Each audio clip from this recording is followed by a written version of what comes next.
तो आज के इस विश्लेषण में हम एक बहुत ही दिलचस्प और सच कहूं तो काफी हैरान करने वाले हालिया इंटरनेट फिनोमेना को डीकोड करने वाले हैं। आपने शायद इसका नाम सुना भी हो, कॉकरोच जनता पार्टी फिनोमेना। हम सीधा डेटा और फैक्ट्स के जरिए समझेंगे कि आखिर कैसे बस एक छोटी सी टिप्पणी ने रातों रात इतने बड़े इंटरनेट मूवमेंट को खड़ा कर दिया। चलिए शुरू करते हैं। तो इस पूरी कहानी की शुरुआत होती है 15 मई 2026 से। सुप्रीम कोर्ट में एक सुनवाई चल रही थी और तभी रिपोर्ट्स के मुताबिक एक मौखिक टिप्पणी की गई। देश के बेरोजगार नौजवान कॉकरोचेस जैसे हैं, समाज के पैरासाइट्स। अब जाहिर है ये शब्द किसी चिंगारी से कम नहीं थे और जैसा कि होता है, इसी एक लाइन ने पूरे देश में एक जबरदस्त हलचल मचा दी। चलिए सबसे पहले बात करते हैं सेक्शन 1 की।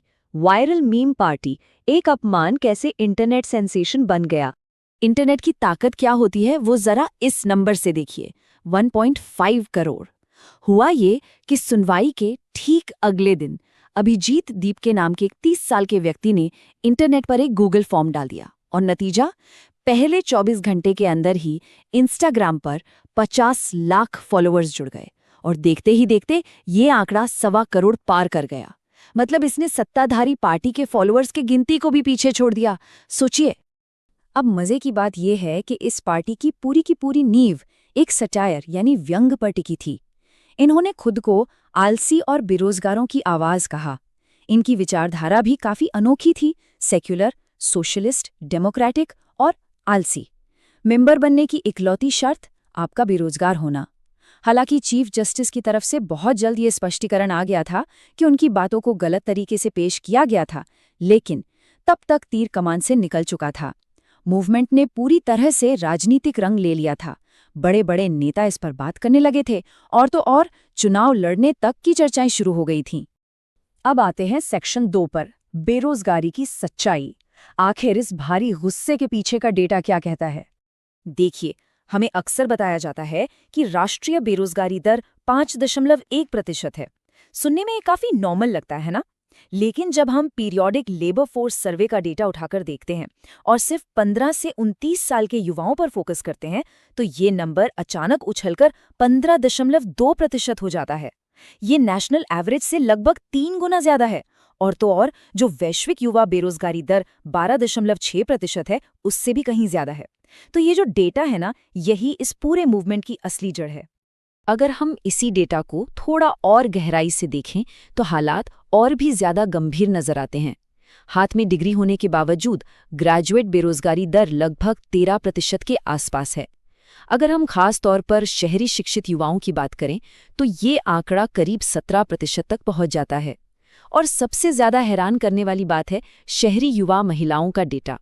इनके लिए ये दर 20% से भी ऊपर है। तो ये सिर्फ कुछ नंबर्स नहीं हैं, ये दरअसल उस हताशा और निराशा को दिखा रहे हैं जो इस वायरल मूवमेंट के जरिए फूटकर बाहर आई। अब बढ़ते हैं हमारे तीसरे सेक्शन की तरफ, एम्प्लॉयबिलिटी संकट, यानी बिना स्किल्स की डिग्रियां। यहाँ हम 2 बहुत ही महत्वपूर्ण रिपोर्ट्स की तुलना करेंगे। मर्सर मेटल रिपोर्ट कहती है कि हमारे केवल 42.6% ग्रेजुएट्स ही नौकरी करने के लायक हैं, या कह लीजिए एम्प्लॉयबल हैं। वहीं इंडिया स्किल्स रिपोर्ट के हिसाब से ये आंकड़ा 56% है। अब देखिए, दोनों रिपोर्ट्स के डेटा निकालने के तरीके अलग अलग हो सकते हैं, लेकिन दोनों का इशारा एक ही डरावनी सच्चाई की तरफ है, और वो ये है कि देश के लगभग आधे ग्रेजुएट्स के पास वो स्किल्स ही नहीं है जिनकी नौकरी के बाजार में वाकई जरूरत है। और अगर हम टेक्निकल इंस्टीट्यूट्स की बात करें तो वहाँ का हाल और भी ज़्यादा चिंताजनक है। जिन्हें हम सीधे तौर पर स्किल्स सीखने की जगह मानते हैं, वहाँ का डेटा देखिए। ITI ग्रेजुएट्स में से सिर्फ 33% और पॉलिटेक्निक ग्रेजुएट्स में से केवल 46% ही काम के लायक माने गए हैं। ये डेटा एकदम साफ कर देता है कि उन युवाओं का गुस्सा कितना जायज़ है, जिन्होंने सिस्टम के सारे नियम माने, खूब पढ़ाई की, लेकिन आखिर में खुद को सिस्टम के एकदम बाहर खड़ा पाया। सेक्शन 4, स्लैक्टिविज्म का खतरा। चलिए समझते हैं कि क्यों ऑनलाइन नंबर्स कभी भी ऑफलाइन ताकत की गारंटी नहीं होते। एक समाज शास्त्रीय नजरिया यानी सोशियोलॉजिकल पर्सपेक्टिव से देखें तो यहाँ एक टर्म समझना बहुत जरूरी है, स्लैक्टिविज्म। इसका मतलब होता है वो थोड़े समय का इमोशनल जोश जहां लोग बस एक ऑनलाइन फॉर्म भरने या लाइक करने जैसा कम मेहनत वाला काम कर देते हैं, लेकिन इसमें जमीनी स्तर पर कोई कमिटमेंट या ठोस संगठन नहीं होता। सच्चाई यही है कि 5 लाख ऑनलाइन फॉर्म भरना और जमीन पर 5 लाख असली वोटर होना, ये दोनों बिल्कुल अलग-अलग बातें हैं। अगर हम सीजेपी मॉडल को एनालाइज करें तो इसमें 5 बहुत बड़ी कमियां दिखती हैं जो इसे सिर्फ एक इंटरनेट ट्रेंड बनकर छोड़ सकती हैं। पहला, ऑनलाइन साइनअप्स का मतलब असली वोट नहीं होता। दूसरा, इसका कोई लीडर नहीं है, मतलब ये दिशाहीन है। तीसरा, इंटरनेट के गुस्से की उम्र बहुत छोटी होती है, जैसे ही नया ट्रेंड आएगा लोग इसे भूल जाएंगे। चौथा पॉइंट, अपनी पूरी आइडेंटिटी को सिर्फ आलस पर खड़ा कर लेना, ये तो खुद की ग्रोथ को रोकने वाली बात हुई। और पांचवा, सिर्फ गुस्सा जाहिर करने से नीतियां नहीं बदलती, इसके लिए ठोस समाधान चाहिए होते हैं। सेक्शन 5, पिछले आंदोलनों से सबक। आइए देखते हैं क्या होता है जब ऐसा ऑनलाइन गुस्सा हकीकत से टकराता है। इतिहास गवाह है कि किसी भी बड़े जन आंदोलन को एक ठोस संस्था में बदलने में बहुत वक्त लगता है।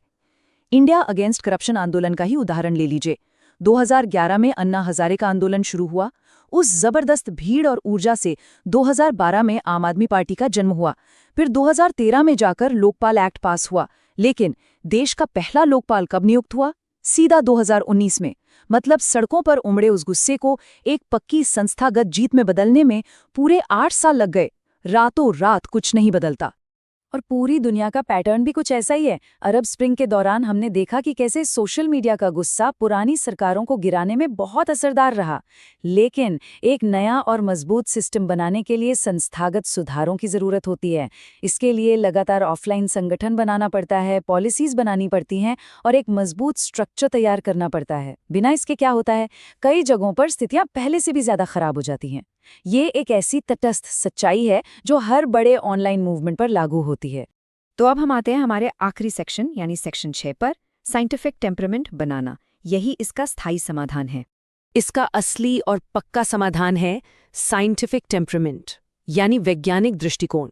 इसका सीधा सा मतलब होता है फैक्ट्स का सम्मान करना, सबूतों को परखना और जो भी सत्ता में है उससे सवाल पूछना।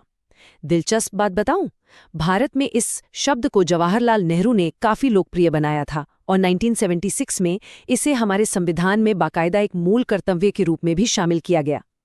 आज की जो नई शिक्षा नीति है यानी NEP 2020, वो भी इसी अहम स्किल पर सबसे ज्यादा जोर देती है। अब इस साइंटिफिक सोच को अपनी जिंदगी में कैसे उतारें? इसके लिए किसी भी वायरल दावे पर यकीन करने से पहले ये 4 सवाल पूछने की आदत डालनी होगी। स्टेप 1, भाई इसका सबूत क्या है? स्टेप 2, इसके पीछे का डेटा क्या कह रहा है? स्टेप 3, इस पूरी बात से आखिर फायदा किसका हो रहा है? और स्टेप 4, क्या मेरा अपना नजरिया गलत हो सकता है? जो पीढ़ी ये बुनियादी सवाल पूछना सीख जाती है ना, उसे कोई भी आसानी से बेवकूफ नहीं बना सकता। लेकिन सिर्फ सवाल पूछना ही काफी नहीं है, एक्शन लेना भी उतना ही जरूरी है। इसके लिए हमारे पास एक 3 लेवल एक्शन प्लान है। व्यक्तिगत स्तर पर हमें अपने स्किल गैप को पहचानकर उसे भरना होगा, चाहे वो AI सीखना हो या डेटा। सामूहिक स्तर पर हमें अपने ऑनलाइन वर्ल्ड से बाहर आकर ऑफलाइन संगठित होना होगा, वोट देना होगा और RTI का सही इस्तेमाल करना होगा।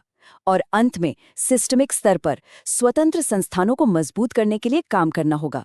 किसी मीम से एक स्थायी बदलाव तक पहुंचने का यही असली रोड मैप है।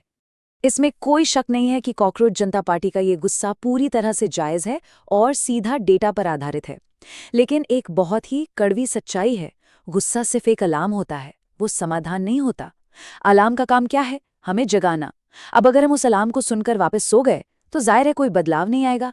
इस गुस्से को लॉजिक, रेजिलियंस और ठोस काम में बदलना ही होगा। और बस यही बात हमें आज के सबसे बड़े सवाल पर लाकर खड़ा कर देती है। क्या हमारी पीढ़ी इस अलार्म से सच में जागेगी?